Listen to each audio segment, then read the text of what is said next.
Dear friends, Star Trek Picard is finally here, and I literally have been waiting all day to watch it. I had to work, and for some reason it premieres at 3:01 a.m., which is 12:01 a.m. Pacific Standard Time, so it's kind of an odd time for it to premiere, but it was well worth the wait.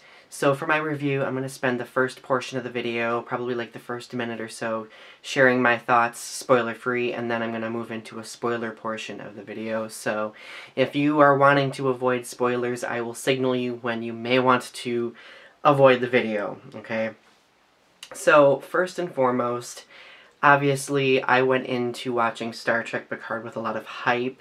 I tried to remain as objective as possible, but there's a lot of hype because this is the return of a very iconic character, Captain Jean-Luc Picard, played by Sir Patrick Stewart, who is probably considered one of the most popular characters out of the entire Star Trek franchise, not to mention one of the most beloved characters as well. So, upon watching this, I had a feeling that I was going to be very emotional because I grew up watching Star Trek The Next Generation. All the characters in Star Trek The Next Generation were my role models as a kid. To this day, they still are in many ways. But, so, within, 30 seconds of starting the show, I was crying. So, if you loved Star Trek The Next Generation, you're going to love how they depict the characters. You're going to love Sir Patrick Stewart in this. You're going to love Brent Spiner. You know that he's in it, of course, as Data. And of course, you're gonna appreciate how this series respects what has been established so far in the Trek universe, especially with regard to the Next Generation, DS9, and Voyager. So the music's beautiful. The cinematography is beautiful.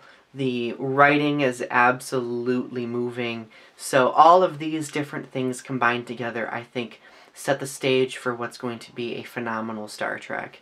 A Star Trek worthy of picking up where Star Trek Nemesis and Star Trek Voyager left off 20 years ago. So I'm now going to move into the spoiler portion of the video because I can barely contain myself right now. I'm going to briefly overview what happens throughout the entire first episode, titled Remembrance. But I'm not going to go into elaborate detail of every single scene because we'd be here for forever, and I want you to be able to watch it and enjoy it for yourself. So we begin actually the episode with Jean-Luc Picard having a dream sequence. So in this dream sequence, the entire episode begins with the Enterprise NCC-1701D from the Next Generation flying through what it looks like a nebula, and the shots of the Enterprise D were so cinematic and beautiful, and that's actually what had me crying at first, because the Enterprise D is my favorite Enterprise, and getting to see it in its beautiful cinematic glory again in 2020, I was just like, this is beautiful. And then, of course, we see the dream sequence of the exchange between him and Data in 10 Forward, where, of course, they're playing poker, and then it fades into the destruction of the planet Mars. So, if you are following a lot of Star Trek right now, you know that these short treks, those small episodes, are definitely setting the landscape for a lot of these stories conveyed in the larger series. So if you haven't watched Children of Mars, you may want to definitely watch that, because the whole basis of this show is set up by a tragedy, or a pair of tragedies that occur years prior. So I think 10 years, 14 years prior to the actual episode in question that we're talking about. So obviously, it's explained throughout the episode that Picard leaves the Enterprise E in order to take up a mission that is intended to help save the Romulan people, because, I mean, if you watch Star Trek 2009, the movie, you see that, well, there's a supernova threatening to destroy Romulus and a large swath of the galaxy, and the Federation react hesitantly with Picard's persuasion to go and save the Romulans. However, something goes awry.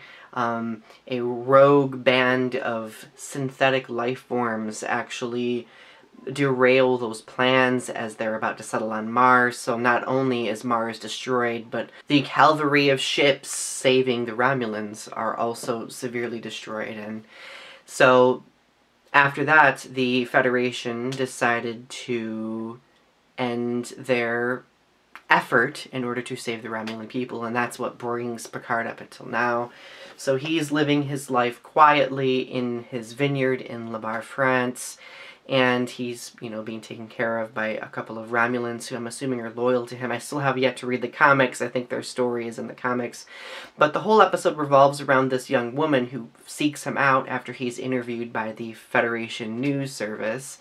A very, you know, troubling interview, because the interviewer was asking like really invasive questions about his career, so on and so forth, and his, you know, resigning his commission in Starfleet out of protest out of how Federation was like kind of not dealing with or not really wanting to help the Romulans. So that really sets up a lot of tension in the story. But this young woman, we end up realizing, is a synthetic life form, an android, and we get to go visit actually the Daystrom Institute, and we get to be introduced to a character, Dr. Girardi, I think. She's a cyberneticist, I believe, and a colleague of Dr. Bruce Maddox. So if you've watched Star Trek The Next Generation Season 2 episode The Measure of a Man, he is a character in that, and apparently was a huge influence in the creation of these synthetic life forms that eventually,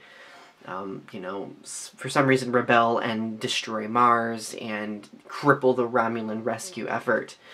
So there's a lot of story that happens in this episode. A lot of world building is set up, and it's understandable that it's going to be a lot because it's picking up where Nemesis and Voyager left off, and there's a large span of years between that. So understandably, the Federation has changed, Picard has changed, the dynamics of the galaxy have changed.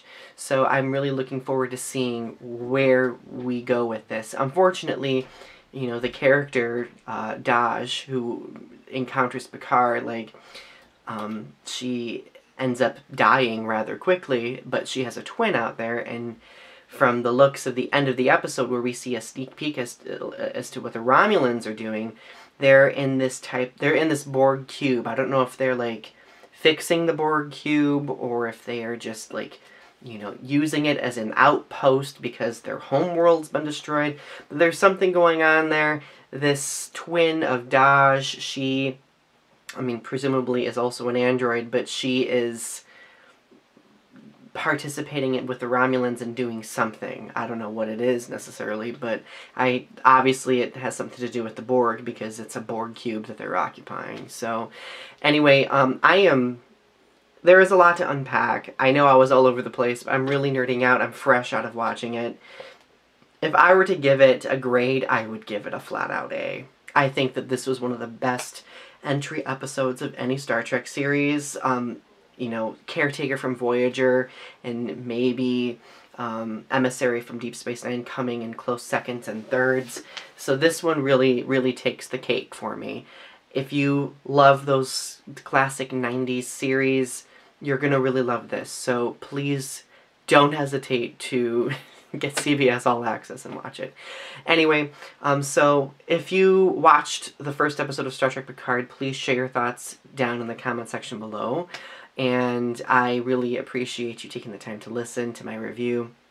I hope that you found it at least interesting. And here's looking forward to episode number 2, which should be coming, I believe, next Thursday. So have a good night, and live long and prosper, my friends.